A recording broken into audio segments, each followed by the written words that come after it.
হচ্ছে আমাদের কাছে আমানত এবং তাদের বৈষয়িক এবং আধ্যাত্মিক পরিবর্তনের জন্য আমরা প্রচেষ্টা চালাচ্ছি। ফিলিপনগরে সবচেয়ে বেশি যে সমস্যার সম্মুখীন আমরা হচ্ছি, জাতিগত দিক থেকেই আমরা যে সমস্যাটা সবচেয়ে বেশি অনুধাবন করছি সেটা হচ্ছে মাদক।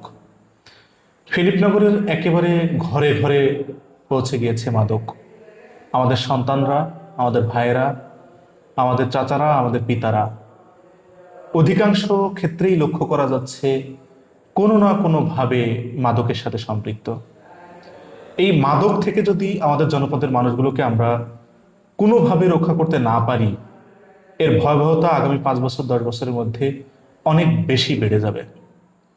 আমরা বলেছি, আমি চেয়ারম্যান ক্যান্ডিডেট হওয়া পরবর্তী অসংখ্য জায়গায় বলেছি যে আমরা একদল মানুষ তৈরি করতে চাই যাদের ব্লাড হবে একেবারেই ফ্রেশ, যাদের ব্লাডের ভিতরে নিকোটিনের ধোঁয়া পর্যন্ত প্রবেশ করবে না, যারা মাদকের ধারে কাছেও যাবে না, যারা অন্যায় সিদ্ধান্ত তাদের জীবনে বাস্তবায়ন করবে না।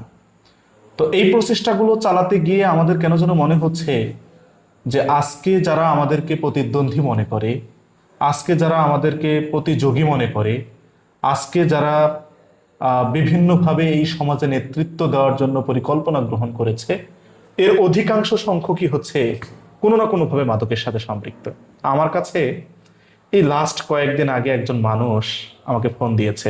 উনি নিজেও এবছর চেয়ারম্যান ক্যান্ডিডেট হিসেবে ভূমিকা রাখার জন্য পরিকল্পনা গ্রহণ করেছে। আমি তার নাম বলছি না, অত্যন্ত সম্মানিত একজন মানুষ, আমি ভাই বলে ডাকি তাকে।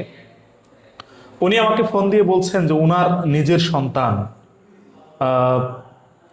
বয়স 25, বিয়ে হয়েছে, একটা সন্তান পর্যন্ত হয়েছে, কিন্তু প্রচন্ড রকম মাদকাসক্ত, প্রতিনিয়ত মাদক সেবনের সাথে সে সম্পৃক্ত। এবং আমাকে ফোন দিয়ে সে অনেকটা করুণার সুরে বলছেন যে আমি যেন তার সন্তানের দায়িত্ব গ্রহণ করি, তার সন্তানকে আমার কাছে, আমার দল বাংলাদেশ ইসলামী ছাত্র শিবির, বাংলাদেশ জামাত ইসলামীর কাছে দিয়ে দিতে চাই।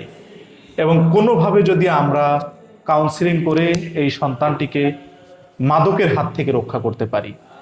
অনেক আগে একটা গল্প শুনেছিলাম যে একজন চেয়ারম্যানের বাড়িতে চারিত্রিক সনদ নেওয়ার জন্য একজন জনগণ, একজন মানুষ চেয়ারম্যানের বাড়িতে গিয়েছে।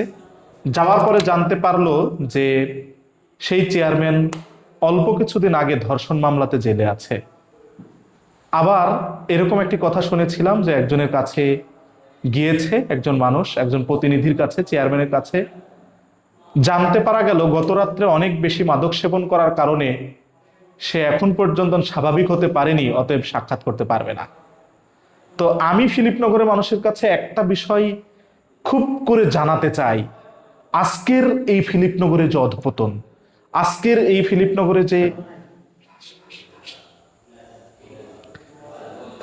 ফিলিপনগরে যে দুর্বার গতিতে মাদক ছড়িয়ে যাচ্ছে, এই ধরনের নেতৃত্ব দিয়ে, এই ধরনের চেয়ারম্যান দিয়ে, এই ধরনের মাদকাসক্ত মেম্বার দিয়ে আমরা কতটুকু পরিবর্তন করতে পারবো?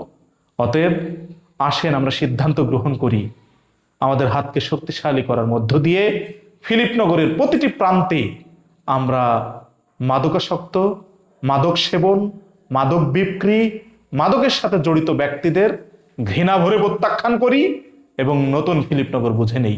আমরাই গড়ব আগামীর